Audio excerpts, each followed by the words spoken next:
The Assembly will hear an address by His Excellency Micheál Martin, Taoiseach of Ireland. I request protocol to escort His Excellency and invite him to address the Assembly.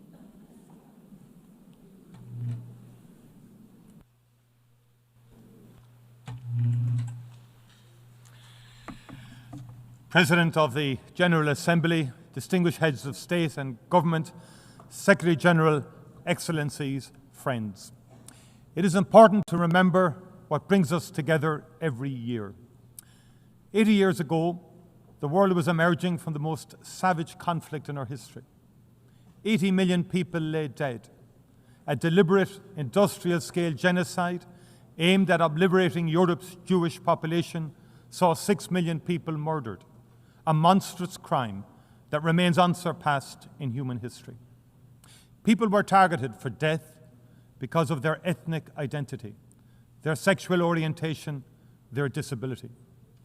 Cities were laid waste, throttled by siege, firebombed into oblivion, or pulverized by the first and only use of atomic weapons in war.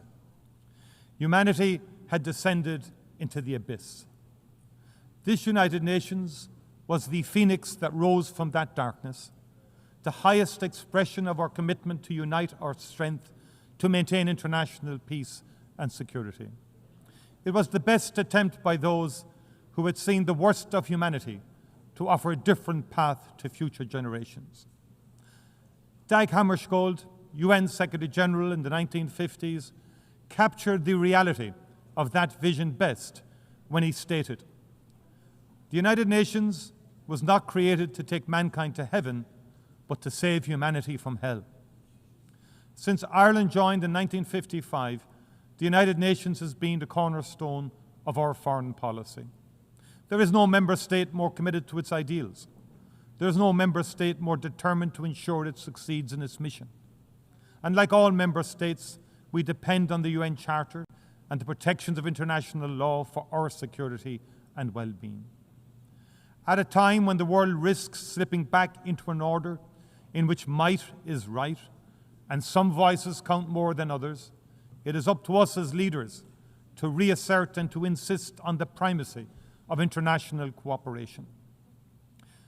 President, the Universal Declaration of Human Rights states that the recognition of the inherent dignity and of the equal and inalienable rights of all members of the human family is the foundation of freedom, justice, and peace in the world.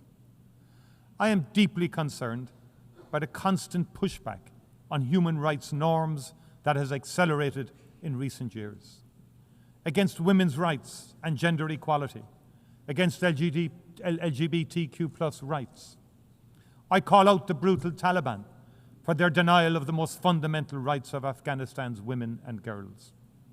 Ireland continues to work tirelessly to oppose all attempts to dilute existing international commitments and human rights standards.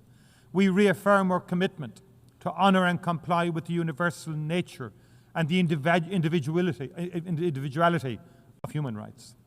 To demonstrate that commitment, we will run for a seat on the Human Rights Council from 2027 to 2029. President, conflict is always and everywhere a sign of human failure. Conflict destroys lives.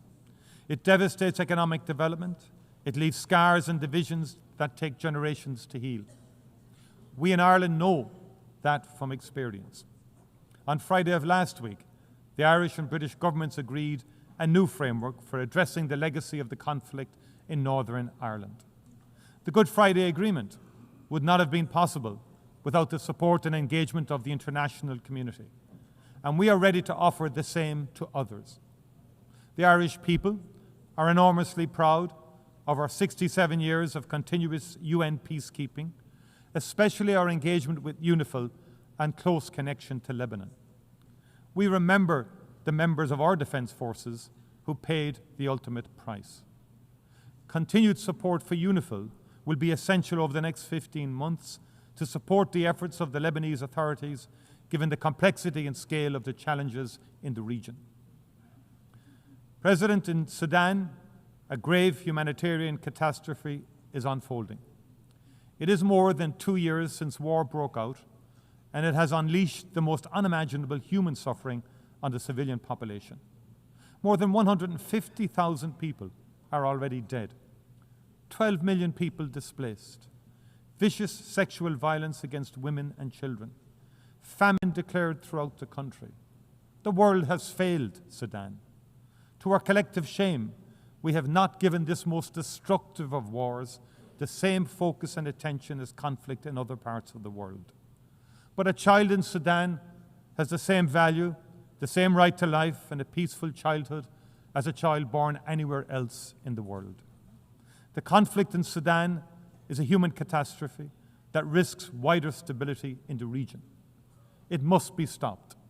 And Ireland fully supports the work of the Secretary-General's personal envoy for Sudan, Madame Ramtane Lama Madama, to achieve a negotiated ceasefire, an immediate humanitarian response, and a durable peace.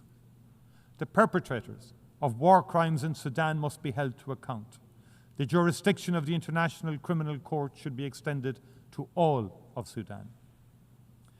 80 years ago, Europe had more reason than most to say never again.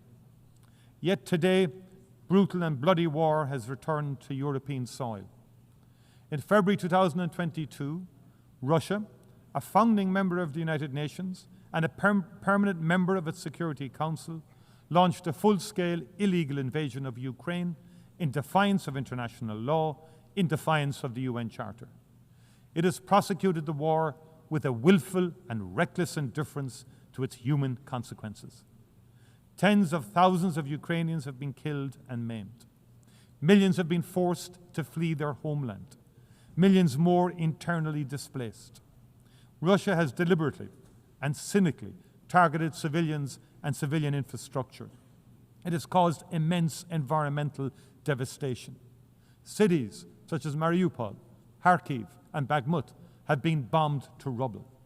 Prisoners have been mistreated, children abducted. President Putin has thumbed his nose at every attempt to bring about a ceasefire and negotiations, including those led by President Trump. There are no signs whatsoever that he is ready for peace.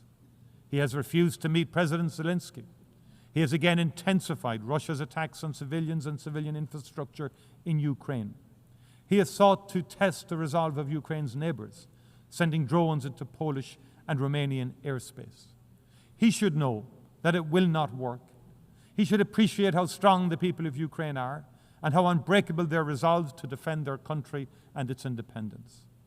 And those of us proud to be part of the coalition of the willing in support of Ukraine will stand with them, shoulder to shoulder, for as long as it takes. If Russia chooses not to come to the table, the world must increase economic and political pressure on it until it does. With our European Union and international partners, we will strengthen and tighten our sanctions. And we will also work to increase support for Ukraine. We will put in place the security guarantees that Ukraine needs to underpin any future peace agreement. Ireland strongly believes that Ukraine is part of the European family and that its future lies within the European Union. We will continue to work with our EU partners to ensure its journey towards membership advances as quickly as possible. President, I come now to Gaza, a catastrophe of the most monumental and consequential kind.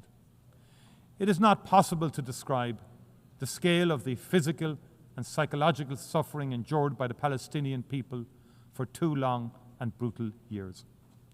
Ireland stands in full solidarity with them. We acknowledge those who have worked in the most unimaginably difficult circumstances to preserve and sustain life, to treat the injured, to prevent the displacement and destruction of a people and their rich and irreplaceable cultural heritage. At the heart of this vital effort have been UN agencies and workers, most especially UNRWA. And we remember those among them who have lost their lives. And we pay tribute to the extraordinary bravery of the medics. We honour the journalists who have worked tirelessly and without regard to their own safety to ensure that nobody can ever say, "We did not know." What is happening in Gaza cannot be justified are defended. It is an affront to human dignity and decency. It is an abandonment of all norms, all international rules and law. We are witnessing hunger being used as an instrument of war. Babies starving to death while aid rots at the border.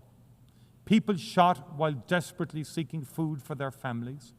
The deliberate targeting and destruction of schools, hospitals, mosques, cultural institutions. The killing of doctors, aid workers, journalists. Dislocation and displacement over and over. We are all witnesses to the immense wrath of one of the world's most modern and best equipped armies brought to bear on a trapped and defenseless civilian population. Last week, the Independent International Commission on the Occupied Territories called it out for what it is. Having examined carefully Israel's conduct of the war since 2023, as well as the actions and statements of senior Israeli military and political figures, it concluded that Israel is responsible for the commission of genocide in Gaza. Genocide, the gravest of crimes in international law. All signatories of the Convention on Genocide are obliged to act to prevent and to punish it. We cannot say we were not aware. In January of last year, the ICJ put all states on notice of the plausibility of the State of Israel committing genocide in its military operations in Gaza. And the court has been clear. Where state parties are able to contribute to the prevention of genocide, they are obliged to employ all means reasonably available to them so as to prevent genocide as far as possible. As Navi Pilar, chair of the Independent Commission, said last week, the prevention of genocide is not a matter of discretion of states. It is a legal and moral obligation, and it admits no delay. All members of this United Nations must reflect on what more they can do. And I especially call on those who have influence to use it urgently to maximum effect. I call on those who have provided and who continue to provide Israel with the means necessary to prosecute its war to reflect carefully on the implications of their actions and the consequences for the Palestinian people. There cannot be business as usual in the face of genocide. As Navi Pilar has made clear, to do nothing is not neutrality, it is complicity. Ireland has intervened in the South African case at the ICJ. We have recognized the state of Palestine. We are legislating against the import of goods from the occupied territories. We will act to prevent those members of the government of Israel who have been instrumental in fomenting the unfolding disaster in Gaza from entering our country. We will continue to work with like-minded partners across the world to bring this human catastrophe to an end. There must be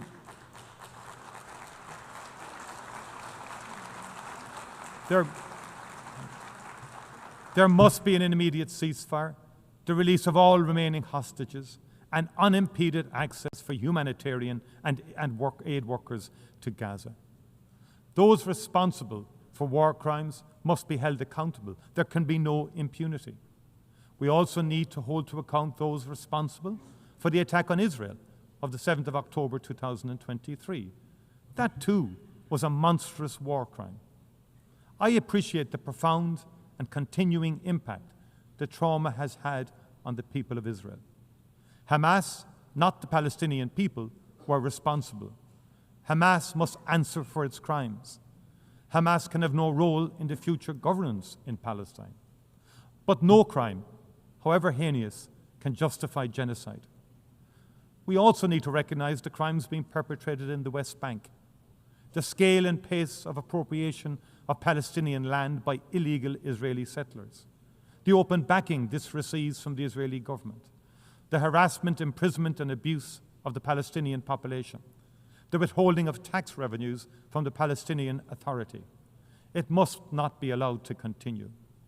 In its advisory opinion published in July 2024, the ICJ was clear that all states are under an obligation not to recognize as legal the situation arising from the unlawful presence of the State of Israel in the occupied Palestinian territory and not to render aid or assistance in maintaining the Palestinian territory.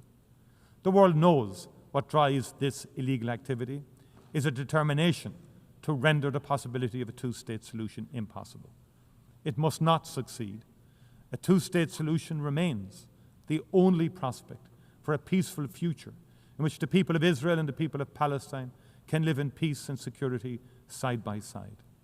I welcome the decision to recognize the state of Palestine taken by France, Belgium, Luxembourg, the United Kingdom, Canada, Australia, and others. I commend France and Saudi Arabia for the leadership they are providing in working towards a political process that can deliver a just, lasting peace and security in the region. They have my full support. President, as it marks its 80th anniversary, the United Nations has never been more necessary. Today's challenges are ever more complex and ever more interconnected. They cannot be solved by any country or region acting alone. The threat to the future of our planet and the wonder of its biodiversity, the need for development, leaving nobody behind, the health and well-being of our people, the protection of our shared cultural heritage in all its magnificent diversity, the stability of our economies and our ability to trade fairly, the immense opportunity of the digital revolution, but also the potential consequences for our shared humanity. The United Nations is not perfect, and it needs to reform to reflect a very different world. I pay warm tribute to the role that Antonio Guterres has played as Secretary General during his term in office in that regard. The UN continues to represent the best of humanity. If it falters, it is not because it is no longer relevant, it is because we as leaders have let it down. Let this be remembered as a time when we reaffirmed our commitment to multilateralism, to the rule of law, to a reformed United Nations fit for purpose and for the future. As we did in the Charter, let us seek to save this and future generations from war. Let us reaffirm our faith in fundamental human rights, the dignity and worth of each human person. Let us work to establish conditions in which justice and respect for international law can be maintained. And as we pledged in the Charter, let us never cease to promote social progress and better standards of life for all in ever larger freedom. Thank you very, very much indeed. Thank you.